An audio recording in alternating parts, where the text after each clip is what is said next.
So, hey everyone, I'm Saurav Acharya. Welcome you all in my YouTube channel. तो आज का जो हमारा टॉपिक है वो है चेंज मैनेजमेंट। ये भी हमारी लीडरशिप मैनेजमेंट का जो है वो थर्ड चैप्टर है जिसे हम कवर करेंगे। आज के जो हमारे ऑब्जेक्टिव्स हैं, सबसे पहले तो हम चेंज को डिफाइन करेंगे कि चेंज होता क्या है, उसकी कुछ कैटेगरीज के बारे में बात करेंगे, कुछ टाइप्स देखेंगे चेंज के, फिर कुछ थ्योरीज के बारे में देखेंगे, उनको अंडरस्टैंड करेंगे कि वो चेंज का कैसा कॉन्सेप्ट बता रहे हैं। उसके बाद हम जो है 11 थ्योरी, ये एक थ्योरी है जिसे हम देखेंगे कि किन सिचुएशंस में जो है वो 11 थ्योरी की स्टेप्स को फॉलो किया जाता है। उसके बाद कुछ टेक्निक्स को देखेंगे जिससे ज़रिए हम रेजिस्टेंस को कम कर सकते हैं। रेजिस्टेंस जब हमारे पास मुश्किलात आ रही हो, हमारी जो पहले जो फैसिलिटी है उसमें, तो हम कैसे उस रेजिस्टेंस को कम कर सकते हैं और चेंज ला सकते हैं। स्टार्ट करते हैं। सबसे पहले चेंज क्या है, चेंज की डेफिनेशन देखेंगे। Change is the process of alteration और transformation of the individuals, groups and organisation undergo in response to internal factors. Change हमारे पास एक ऐसा प्रोसेस है जिसमें हम क्या करते हैं, हम अल्ट्रेशन करते हैं, ट्रांसफॉर्मेशन करते हैं। वो इंडिविजुअल बेसिस पे हो सकती है, ग्रुप बेसिस पे हो सकती है, या फिर ऑर्गेनाइजेशन में हो सकती है। जब इंटरनल फैक्टर्स जब ऑर्गेनाइजेशन के अंदर जो फैक्टर्स हैं, जो ऑर्गेनाइजेशन के अंदर लोग काम करें, ग्रुप में काम करें, ऑर्गेनाइजेशन की इंफ्रास्ट्रक्चर्स होगी, इन्वायरमेंट हो गया, उसकी पॉलिसीज़ होगी, ये सारे इंटरनल फैक्टर्स होते हैं। इनमें अगर हम कभी चेंज करें, इनमें अल्ट्रेशन करें, ट्रांसफॉर्मेशन करें, तो उसे हम कहते हैं चेंज। अब इंडिविजुअल बेसिस पे भी कर सकते हैं, ग्रुप बेसिस पे और ऑर्गेनाइजेशन। इंडिविजुअल बेसिस पे ये कर सकते हैं कि हम किसी ऐसे बंदे को टास्क दे रहे हैं जो कि उस टास्क के लिए कैपेबल नहीं है, तो हम ये कर सकते हैं कि हम चेंज कर सकते हैं। हम ऐसे बंदे को टास्क असाइन करेंगे जो कि उस टास्क को अच्छे से कर सके, उसके पास इतनी नॉलेज हो, कैपेबिलिटी हो। तो हम इंडिविजुअल बेसिस पे भी कर सकते हैं, हम ग्रुप बेसिस पे भी कर सकते हैं कि हम एक ग्रुप जो पहले एक टास्क पे काम कर रहा है, हम देख रहे हैं कि उसका आउटपुट इतना अच्छा नहीं है, तो हम चेंज कर सकते हैं ग्रुप को और दूसरे ग्रुप को असाइन कर सकते हैं। ऑर्गेनाइजेशन बेसिस पे ये होता है कि आपकी जो पॉलिसी है ऑर्गेनाइजेशन की, जो ऑब्जेक्टिव्स हैं, जो एम है, जो गोल है, आप उसमें भी चेंज कर सकते हैं। तो ये वो सारी चीज़ें हैं जिनमें हम जो अल्ट्रेशन करें या ट्रांसफॉर्मेशन करें, ये हम तब करते हैं जब हमारे पास इंटरनल फैक्टर्स जो होते हैं वो क्रिएट हो जाते हैं। कुछ चीज़ें ऐसी होती हैं जिनमें हमें लगता है कि अब हमें चेंज करने की ज़रूरत है, उन्हें ट्रांसफॉर्मेशन की ज़रूरत है, तो हम चेंज करते हैं।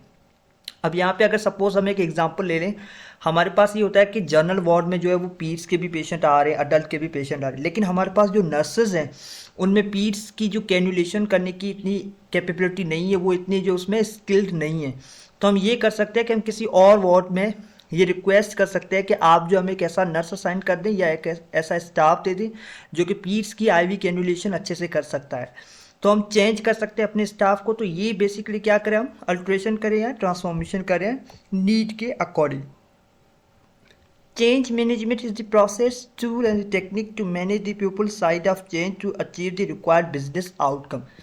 चेंज एक ऐसा प्रोसेस है, एक ऐसा आला है, एक ऐसी टेक्निक है जिससे हम जो है वो लोगों की साइड बात करें, पीपल साइड हम चेंज कर सकते हैं ताकि जो रिक्वायर्ड आउटकम है, जो आपका एम है, जो गोल है, वो आप हासिल कर सकते हैं। जैसे मैंने कहा ना कि आपका आउटकम ये है कि पेशेंट की बेहतरी हो, तो इसके लिए आप क्या करते हैं, आप नर्स को चेंज कर देते हैं। Change can be defined as the process of transition from one state, condition और situation to another.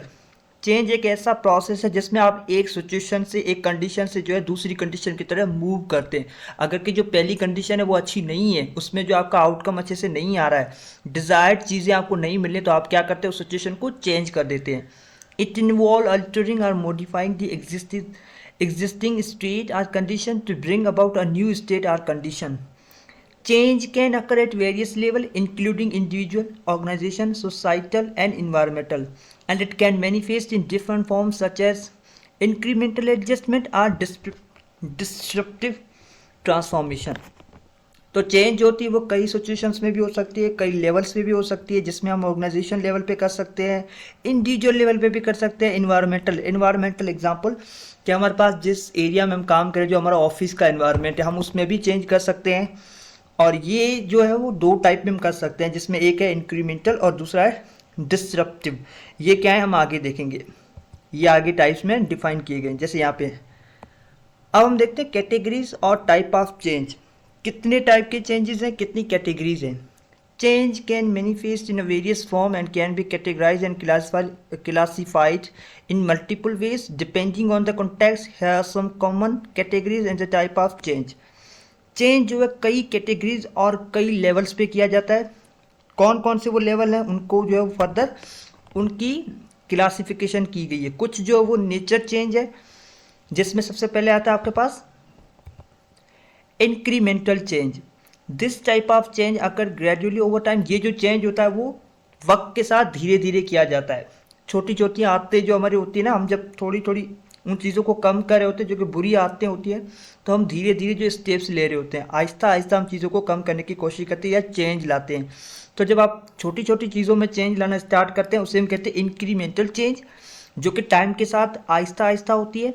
Often in small step or repetitions, it typically involve making minor adjustment. इसमें बेसिकली हम क्या करते हैं कि छोटी छोटी एडजस्टमेंट स्टार्ट करते हैं या छोटी एडजस्टमेंट हम करते हैं या इम्प्रूवमेंट करते हैं जो कि पहले से एग्जिस्टिंग प्रोसेस, जो पहले से हमारे पास काम हो रहा है, प्रोडक्ट है या सिस्टम है जो हमारा जो वर्क कर रहा है, उसमें हम इम्प्रूवमेंट लाने की कोशिश करते हैं. हमें लगता है कि टेक्नोलॉजी एडवांस हो गई तो हमें ये लगता है कि पेपर वर्क, अगर एक ऑर्गेनाइजेशन में पेपर वर्क ज़्यादा हो रहा है तो हम देख रहे हैं कि पेपर वर्क में जो वो टाइम ज़्यादा कंज्यूम हो रहा है, तो हम क्या करते हैं, हम टेक्नोलॉजी की तरफ जाते हैं, हम कंप्यूटर सिस्टम इम्प्लीमेंट करते हैं. तो ये बेसिकली क्या है कि हम जो है वो इम्प्रूवमेंट करें हमारे सिस्टम में. तो ये इंक्रीमेंटल चेंज है जिसका मतलब ये कि टाइम के साथ छोटी छोटी स्टेप्स में इम्प्रूवमेंट करना या चेंज लाना. दूसरा है हमारे पास disruptive change. Disruptive change is more abrupt and transformative. ये जो हमारे पास चेंज होता है ये अबर्ट यानी कि जो है आप किसी चीज़ को जल्दी से चेंज करें, आप जो वो जल्दी से कोई स्टेप ले रहे हैं चेंज की तरफ. It involve significant shift in technology, market and paradigm, often leading to a creation of entirely new industry or the obsolescence of existing ones. इसमें आप क्या करते हैं, आप टेक्नोलॉजी, मार्केट्स और इन सारी चीज़ों को देख के जो वो चेंज कर रहे होते हैं, शिफ्ट कर रहे होते हैं अपनी पूरी सारी जितनी भी आपकी जो सिस्टम में जो प्रोडक्ट्स हैं, जो प्रोसेस हैं जिसके साथ अभी आप वर्क करें, उन सब में जो आप क्या करते हैं चेंज लाना स्टार्ट करते हैं. और वो जो चेंज होता है वो अचानक होता है और जल्दी होता है. The next is structural change. This involves altering the organization structure, such as change in reporting relationship, departmental restructures, or mergers and acquisitions. ये जो चेंज होती है वो आपकी ऑर्गेनाइजेशन पे डिपेंड करती है कि जो जिस इन्वायरमेंट में आप काम कर रहे हैं वहाँ पे आप चेंज करते हैं. एग्जांपल, अगर पहले आप जो किसी लीडर को रिपोर्ट कर रहे थे तो हो सकता है कि अब आपको मैनेजर को रिपोर्ट करना पड़े. वहाँ पे जो आपकी डिपार्टमेंट की जो इंफ्रास्ट्रक्चर्स है उन्हें आप चेंज करते हैं. ज़्यादा जो लोग आ रहे हैं तो आप जो उस स्ट्रक्चर को ऐसे ऑर्गेनाइज करते हैं कि ज़्यादा लोग एडजस्ट हो जाए, ज़्यादा काम कर सके. अलग अलग ऑफिस जो है आप बनाना स्टार्ट करते हैं.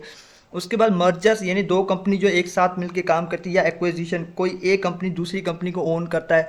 तो ये बेसिकली क्या है, ये कुछ हमारे पास स्ट्रक्चरल चेंजेस होते हैं जो कि ऑर्गेनाइजेशन बेस पे होती है.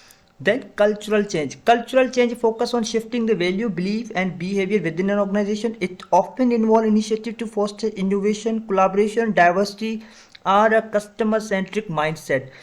ये चेंज बेसिकली कल्चरल होती है जिसमें आप जो आपके साथ काम करें या जो आपसे सर्विस ले रहे हैं, आप उनके वैल्यूज़, बिलीफ और अपना जो बिहेवियर है अपनी ऑर्गेनाइजेशन का वो आप चेंज करते हैं ताकि जो है उन लोगों को किसी किस्म को कोई हार्म ना हो, कोई ऑफेंसिव ना लगे. इसमें जो आप इनिशिएट लेते हैं वो इनोवेटिव होता है, कोलैबोरेशन पे ज़्यादा फोकस होता है कि मिलजुल के काम करें. डाइवर्सिटी होती है, कस्टमर सेंट्रिक, आपके पास जो सर्विस लेने आ रहे हैं आप ज़्यादा उनके बारे में सोचते हैं, यानी कस्टमर सेंट्रिक माइंडसेट होता है. आपका माइंडसेट ये होता है कि उनको फ़ायदा होना चाहिए जो हमसे सर्विस ले रहे हैं, तो उसे हम कल्चरल चेंज कहते हैं. Process change entails modifying the way work is done within an organisation. ये ऐसा प्रोसेस चेंज होता है जिसमें जो पहले आप जिस तरीके से काम कर रहे हैं उस पूरे सिस्टम को या उस वे को, अपना जो आपका माइंडसेट उसे आप चेंज करते हैं.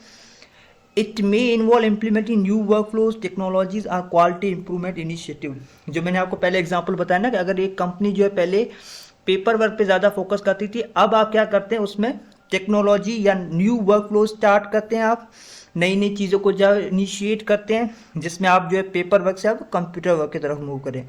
तो ये जो पूरा होता है वो क्या होता है, आपका जो प्रोसेस आपकी ऑर्गेनाइजेशन में हो रहा है उसमें आप चेंज करें. देन है strategic change involve adjustment to an organisation mission, vision, goal और डायरेक्शन. जो आपके ऑर्गेनाइजेशन का मिशन है, गोल है जो वीएन है, अगर कि वो आपको चेंज करना पड़े क्योंकि आप देख रहे हैं इतना अच्छा आउटपुट नहीं आ रहा है, तो अगर आप उसको जो है अल्टरनेट वे में यूज़ करें, उसमें कोई चेंजिंग लाएं, तो उस चेंज को हम कहते हैं strategic change. It could include entering new market, diversifying product offering or repositioning of the brand.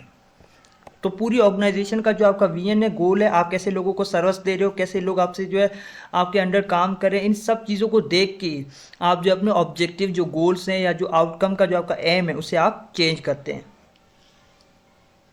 Next है इंडिविजुअल चेंज। अब जितनी हमने पहले पढ़ी थी नेचर चेंज, फिर हमने organisational, now this is on individual base पे। इंडिविजुअल चेंज में ये था कि personal change. Personal change refer to change in individual attitude, behaviour, skill और mindset.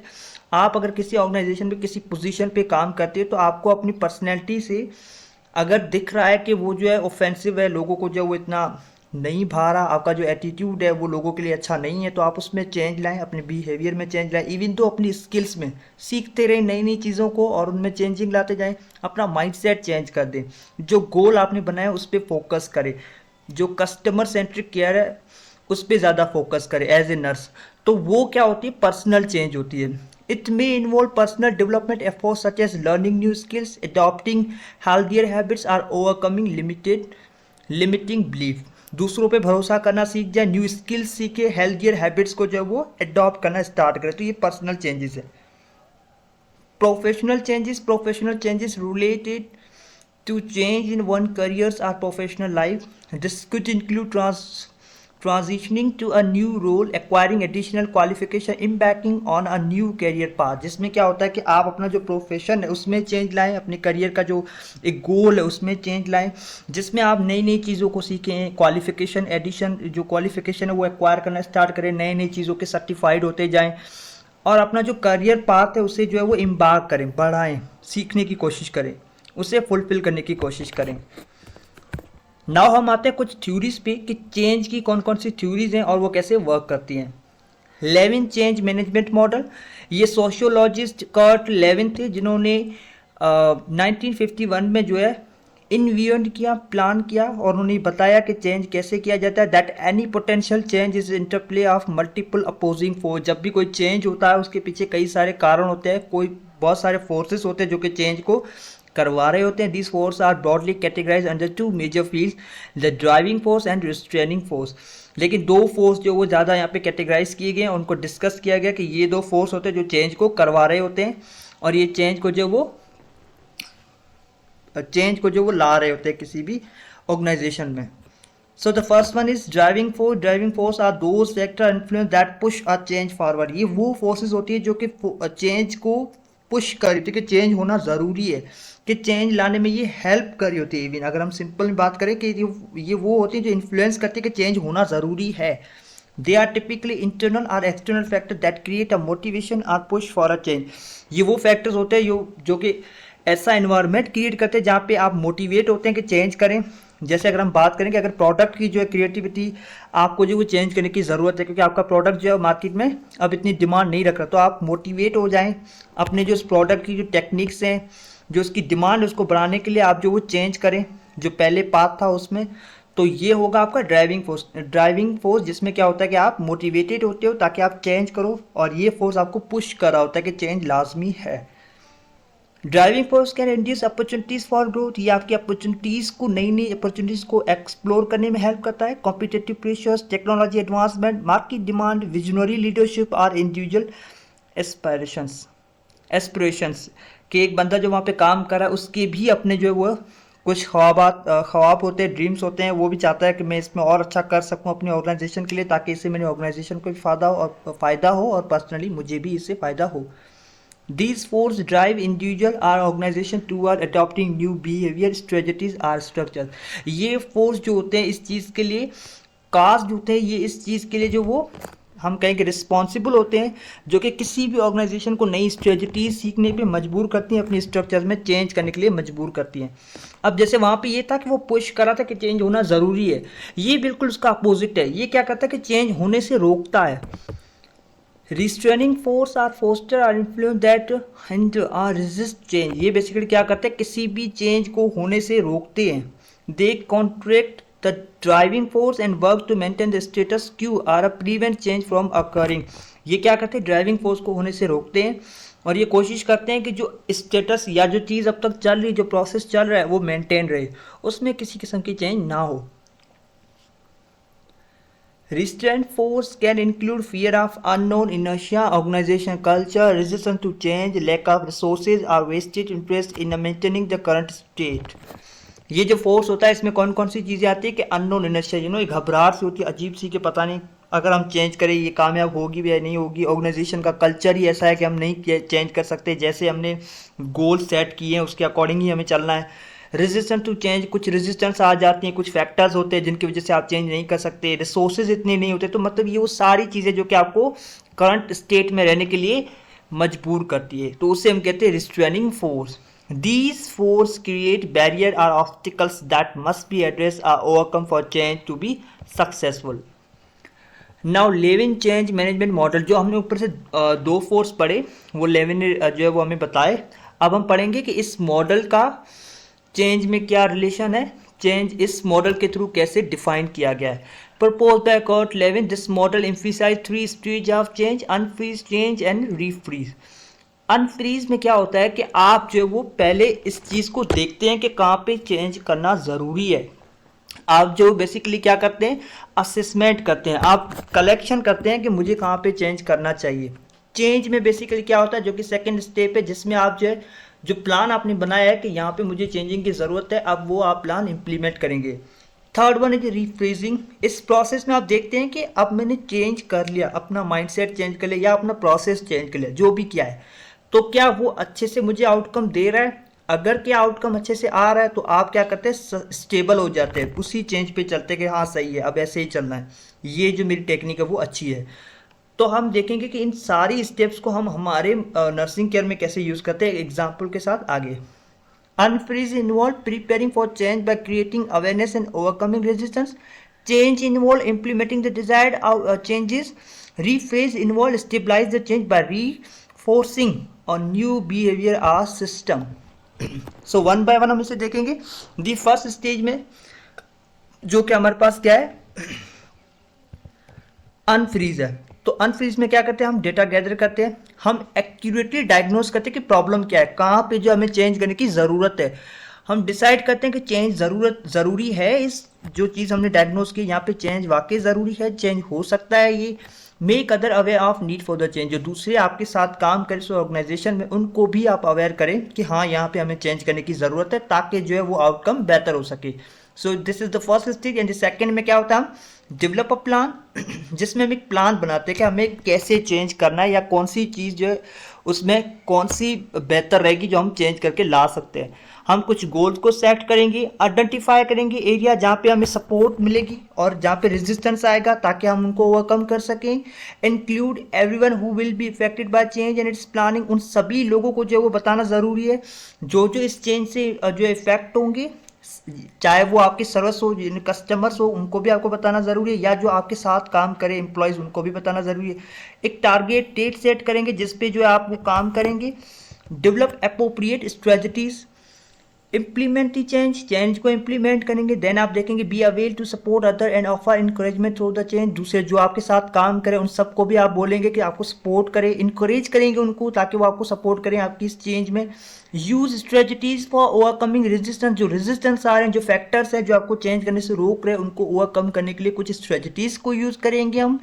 Evaluate the change evaluate करेंगे कितना हुआ है, बेहतर हुआ है या नहीं हुआ है। Modify the change if necessary, अब जो चेंज आपने किया है अगर कि वो बेहतर नहीं है, उसमें भी फर्दर मॉडिफिकेशन की ज़रूरत है तो हम मॉडिफाई करेंगे।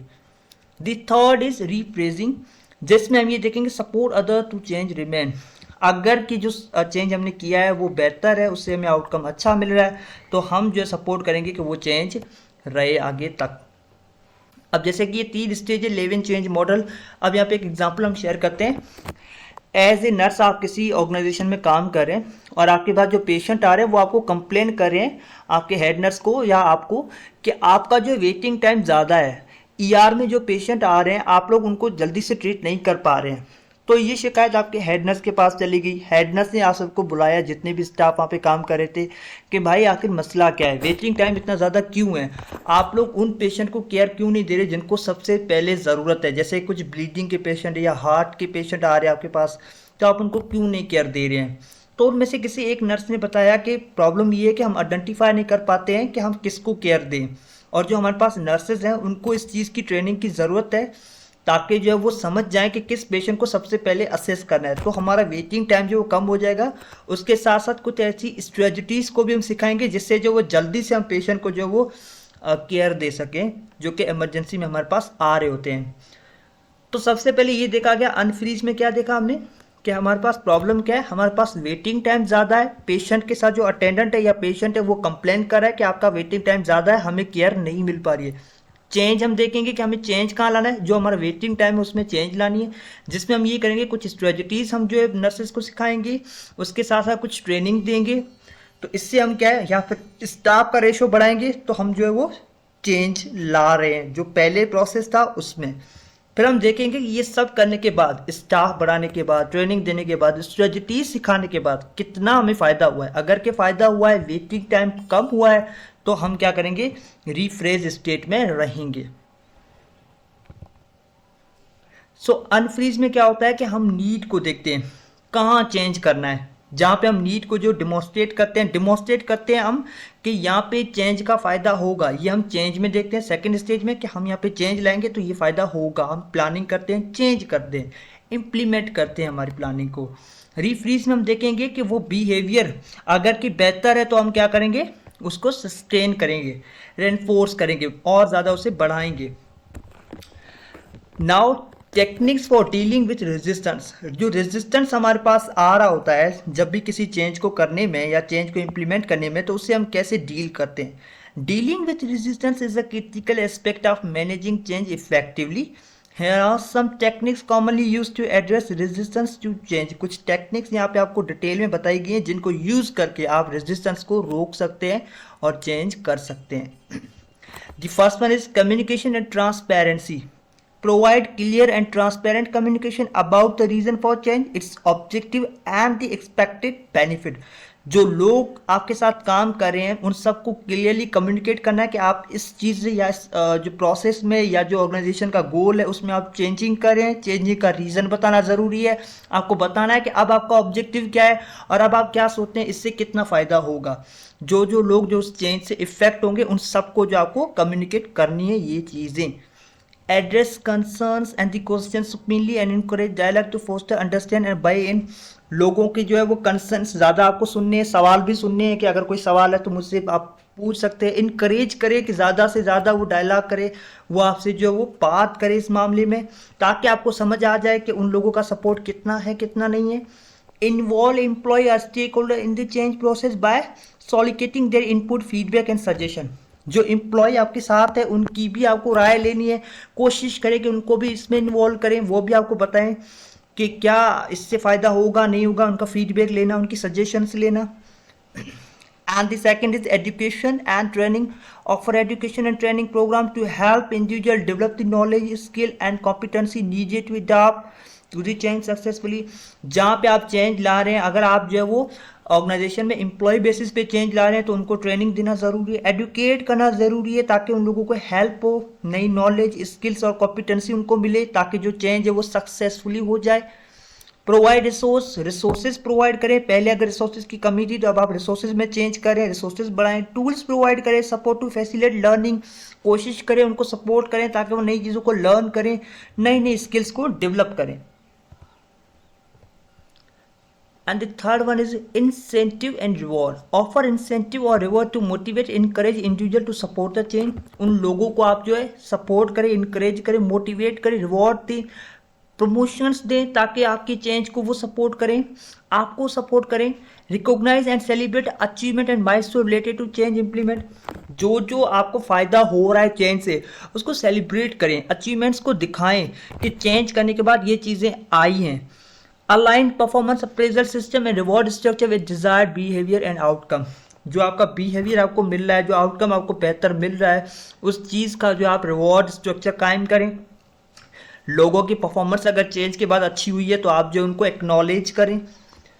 Participation and involvement, involve employ और stakeholder in the decision making process and implementation of the change. जितने भी स्टेक होल्डर्स हैं कोशिश करें कि उनको जो इतना इनक्रेज करें कि वो भी इस रिस्पॉन्सिबिलिटी को लें, वो भी डिसीजन लेने में हेल्प करें। Empower individual to contribute idea solution and improvement related to change, कोशिश करें कि वो लोग आपको सपोर्ट करें, न्यू न्यू आइडियाज़ में नए सॉल्यूशंस दें, इम्प्रूवमेंट जो चेंज में लाना ज़रूरी है उसमें भी आपको सपोर्ट करें।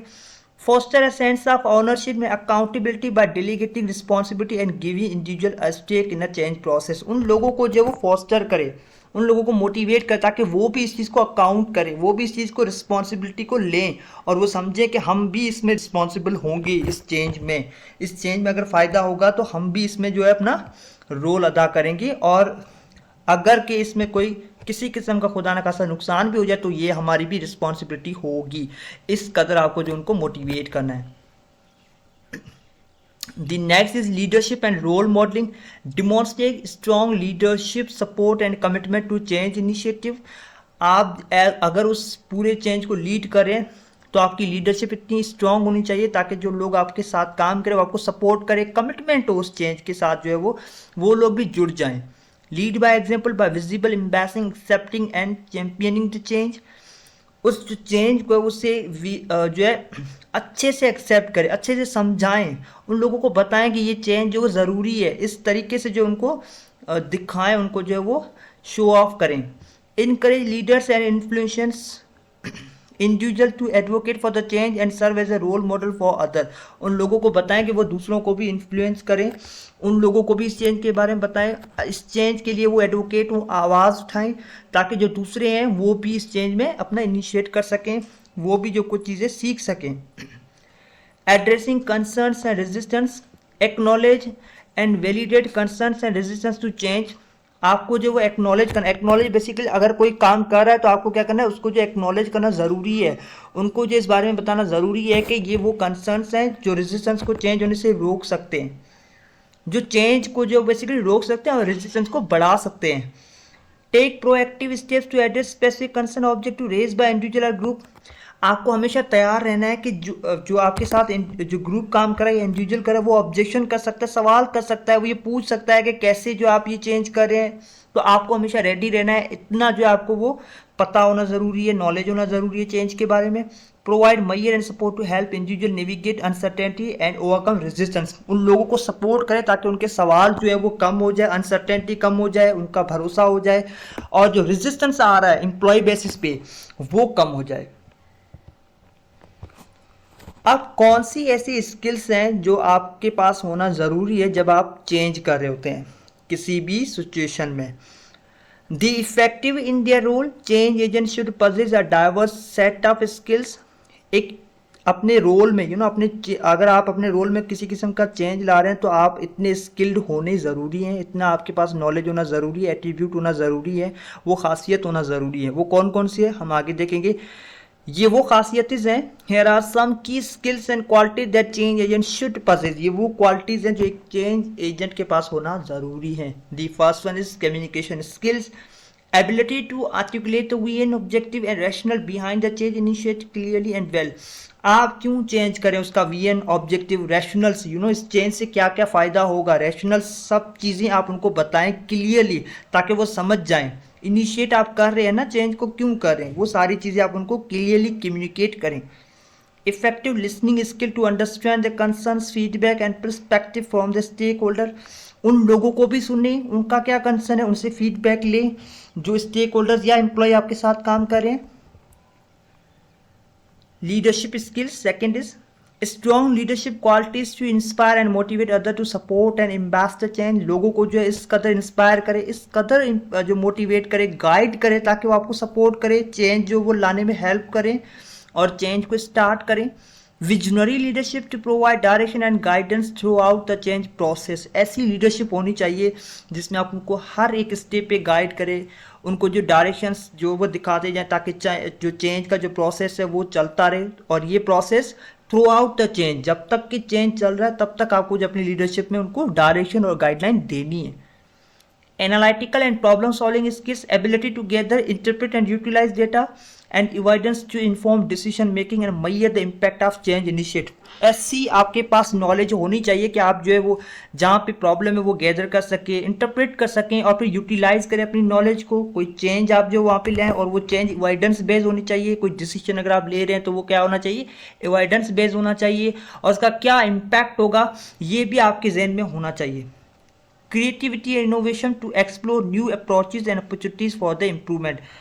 न्यू चीज़ों को कैसे एक्सप्लोर करना है, ऐसी आपके पास अप्रोच और क्वालिटीज़ होना ज़रूरी है जब आप कहीं पे चेंज करें। नाउ द सेकंड अगेन यहाँ पे चेंज मैनेजमेंट स्किल्स हैं।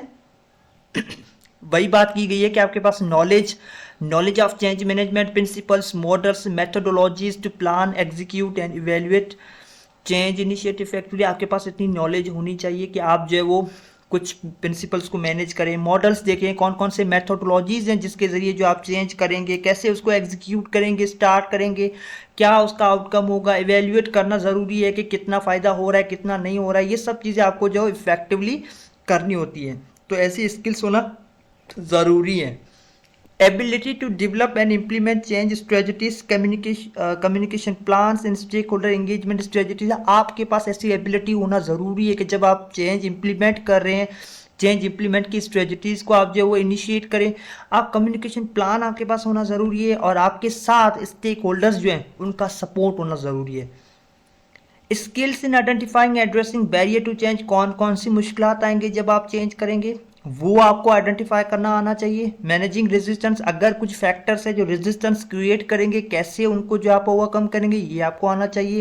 एंड प्रमोटिंग रिजिलाइंस एंड अडेप्टेबिलिटी, जो चेंज आएगा उसको कैसे आपको प्रमोट करना है, कैसे अडॉप्टेबिलिटी को दूसरों को बताना है कि कैसे वो अडॉप्ट करें, ये भी आपको आना चाहिए। Collaboration and team work, ability to work collaboratively with cross functional team and diverse stakeholder to achieve common goal। जो लोग आपके साथ काम कर रहे हैं उनके साथ क्रॉस फंक्शनल काम टीम के साथ आपको जो वो कोलैबोरेटिव वर्क करना आना चाहिए। ऐसी एबिलिटी आपके पास होना चाहिए ताकि जो गोल आपने जो सेट किए कॉमन गोल आपके और आपके स्टेक होल्डर की वो अचीव हो सकें। Skill in building partnership, alliance, association and coalitions to leverage collective expertise and resources in driving change.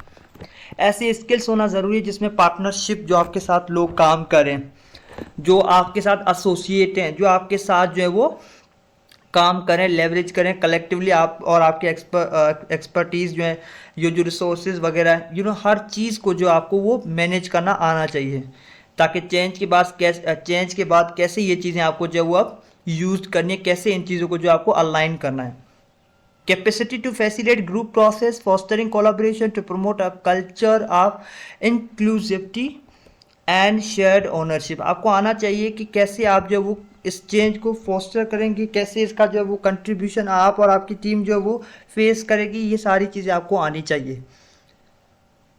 Adaptability and resilience, flexibility, adaptability to navigate uncertainty. ऐसे आपके पास जो एडेप्टेबिलिटी होनी चाहिए कि जो अनसर्टेनिटी से एम्बिग्यूटी है, जो कि मसले मसाइल है, कॉम्प्लेक्सिटी है, उन सबको जो कि चेंज के प्रोसेस में आएंगी उनको जो आप वो हल कर सकें, रिजॉल्व कर सकें।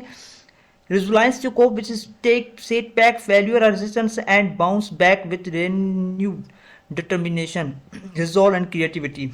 आपके पास इतनी हिम्मत होनी चाहिए कि जो आपके पास चेंज आ रहा है, अगर इन केस वो फेल्यूर हो जाता है, कुछ रेजिस्टेंस हो जाती है, तो बाउंस बैक हो जाता है, नुकसान हो जाता है, तो आप उनको रिजॉल्व कर सकें, क्रिएटिविटी आप ला सकें। Willingness to learn from experience, इतनी विलिंगनेस होनी चाहिए, इतनी आपके पास जो वो विल पावर होनी चाहिए कि आप उन चीज़ों से लर्न करें। Restate on strategies and continuously improving one's approach to change management, और अपने आप के अंदर एक जज्बा होना चाहिए कि जैसे जैसे अप्रोचेस जो एक्सपीरियंस आपने देखे हैं उनके अकॉर्डिंग आप जो है वो चेंज मैनेजमेंट में अपना रोल अदा कर सकें, चेंज कर सकें बेसिकली। सो दिस इज और थर्ड चैप्टर चेंज, जिसमें हमने देखा कि चेंज क्या है, चेंज के टाइप्स हमने देखे, कुछ थ्योरीज को देखा, 11 थ्योरी को देखा हमने। उसके बाद हमने जो है चेंज के कुछ इफेक्टिवनेस देखे कि कौन कौन से जो है कैरेक्टरिस्टिक होने चाहिए जब आप चेंज कर रहे होते हैं। सो ये जो हमारा था वो थर्ड चैप्टर कंप्लीट हुआ। So here I am requesting you all again कि अब अगर आप मेरे यूट्यूब चैनल पे अब नए आए हैं और आप मेरा ये लेक्चर जो है पूरा देख चुके हैं, तो एट दी एंड में आप सबसे फिर से रिक्वेस्ट कर रहा हूँ, प्लीज़ मेरे यूट्यूब चैनल को सब्सक्राइब करें, प्रेस दी बेल आइकन ताकि हर वीडियो की नोटिफिकेशन आप तक रिसीव हो। और मैंने पहले बताया था कि मैं सारे डाओ मिड टर्म के जितने भी चैप्टर्स हैं लीडरशिप मैनेजमेंट के अब तो हमारे कवर हो गए हैं। रिसर्च के एज सुन एज पॉसिबल मैं वो भी अपलोड कर दूंगा। उसके बाद हम जो बाकी सेमेस्टर्स की और भी मूव करेंगे और उनके लेक्चर भी जल्दी अपलोड करेंगे। So thank you so much. अल्लाह हाफिज़।